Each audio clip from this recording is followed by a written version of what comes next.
अलीपुरद्वार लोकसभा क्षेत्र के तृणमूल उम्मीदवार प्रकाश चिकबड़ाइक ने किया मतदान।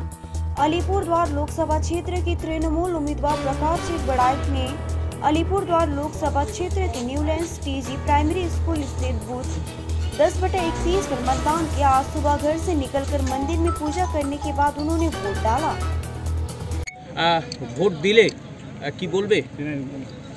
ভোট দিলাম, এদিকে ভোট ফর ডেভেলপমেন্ট।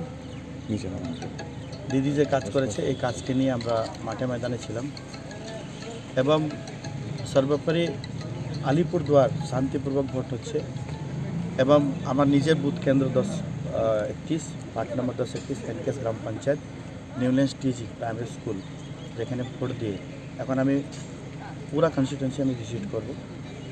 একটু কথা বলে এখান থেকে বেরোবো। সকালের আবহাওয়া দেখলেই দিনটা বোঝা যায়, কি মনে হচ্ছে আপনার? ভালো, আপনারা তো দেখলেন আমি সকাল থেকে আপনারা আছেন এবং সুন্দর ভোট হচ্ছে, কোনো জায়গায় কোনো অসুবিধা নেই, এটাই ভালো। মানুষের কতটা সাড়া পাবেন? 100%। দাদা, তুফানগঞ্জ বিধানসভায় বিভিন্ন জায়গা থেকে গন্ডগোলের খবর আসছে, কোথাও তৃণমূল বিজেপিকে আক্রমণ করছে, কোথাও বিজেপি তৃণমূলকে আক্রমণ করছে, কি বলবেন? করার কাজ প্রশাসনের আছে, আমরা ইনস্ট্রাকশন দলকে দিয়ে দিচ্ছি, কেউ ল অ্যান্ড অর্ডার ভাঙবে না এবং অলরেডি আমাদের ইনস্ট্রাকশন ফ্লোও করতেছে। যে কোনো জায়গা কোনো অসুবিধা এটা প্রশাসন দেখবে। দাদা, প্রতিপক্ষকে কিভাবে মাত দিবেন আজকে?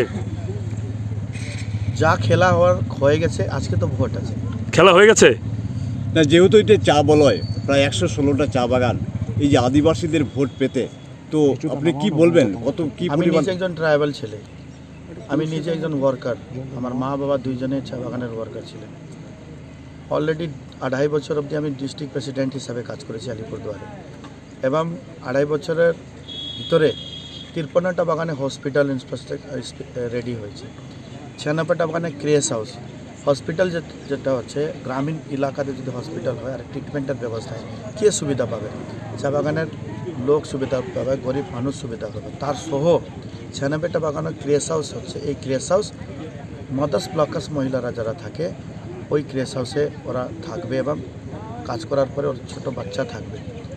200 বছরের ডিমান্ড জমির পাট্টা, এটা দিদি দিয়েছেন। 22,000 পার্মানেন্ট এবং নন পার্মানেন্ট ওয়ার্কারদেরকে জমির পাট্টা দেওয়া হলো এবং চায় সুন্দর নামে 1,20,000 করে ঘরের টাকা দেওয়া হলো এবং আমাদের জেলাতে 84 কোটি টাকা অলরেডি ক্রেডিটেড হয়ে গেছে, ট্রানজ্যাকশন হয়ে গেছে, বিনা পয়সায় রাশন, বিনা পয়সায় জল। যে কাজ মাননীয় মুখ্যমন্ত্রী গরিব মেহনতি খেটে খাওয়া মানুষের জন্য করেছেন, কাজকে নিয়ে আমরা মাঠে ময়দানে ছিলাম।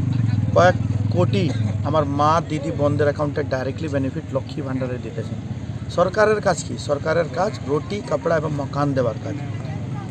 এই কাজ মাননীয় মুখ্যমন্ত্রী করেছেন। আজকে 4 বছরে 4,16,000 কোটি টাকা ট্যাক্স তুললেন কেন্দ্র সরকার ওয়েস্ট বেঙ্গল থেকে এবং 1,60,000 টাকা আটকাই দিলেন।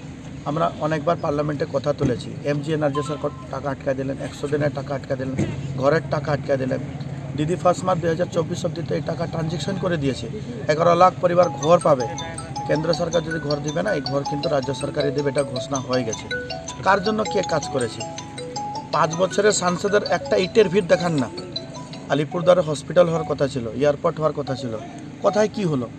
যে ক্যান্ডিডেট 8 বছরের যে ক্যান্ডিডেট, উনি মাদারিহাট বীরপাড়ার মাননীয় বিধায়ক, মাননীয় চিফ হুইপ, কেন বীরপাড়াতে রেলওয়ে ফ্লাইওভার হলো না কেন? ওনার বাড়ি তো সামনে আছে, ডেভেলপমেন্টের ব্যবসা ওনার আছে, টেম্পারের ব্যবসা ওনার আছে, আমাদের নাই। আমরা সাধারণ একজন পরিবারের লোক, এরকমই আছে এবং মানুষ যোগ্য জবাব এই ভোটের মধ্যে দিবে। এটা তো হাই ভোল্টেজ কেন্দ্র, স্বাভাবিকভাবেই এই হাই ভোল্টেজ কেন্দ্রের ভোট নিয়ে সবার নজর রয়েছে, তো শেষ কি বলবেন? কে দেখেন, আমি একদম নর্মাল লোক, কোনো হাই ভোল্টেজ না, একদম সাধারণ। আমার এখানে আপনি এসেছেন, আমার নিজের চা বাগান, যেখানে আমার জন্ম, যেখানে আমার কর্ম, এখানে আমি কাজ করি এবং এইখানে আমার বাড়ি। অবভিয়াসলি মানুষের পাশে থাকা, মানুষের সাথে থাকা, এইটাই আমার কাজ।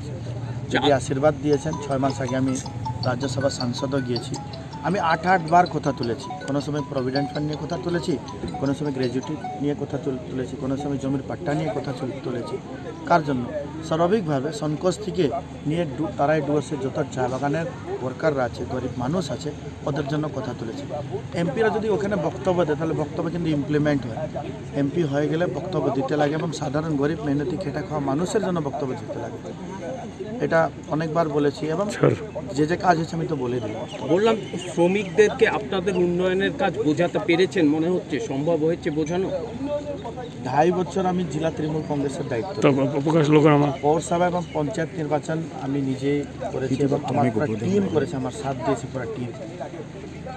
এবং একটাই কথা বলবো, বুথ লেভেলে গিয়ে গ্রাউন্ড রিয়েলিটিকে বুঝে এবং বুথের স্ট্যাটিক্স রিপোর্ট রেডি করে বুথ কমিটি রেডি করেছি, বুথ প্রেসিডেন্ট হয়েছে, যারা পৌরসভা নির্বাচন করলো, পঞ্চায়েত নির্বাচন করলো, এখন পার্লামেন্ট নির্বাচন করেছে।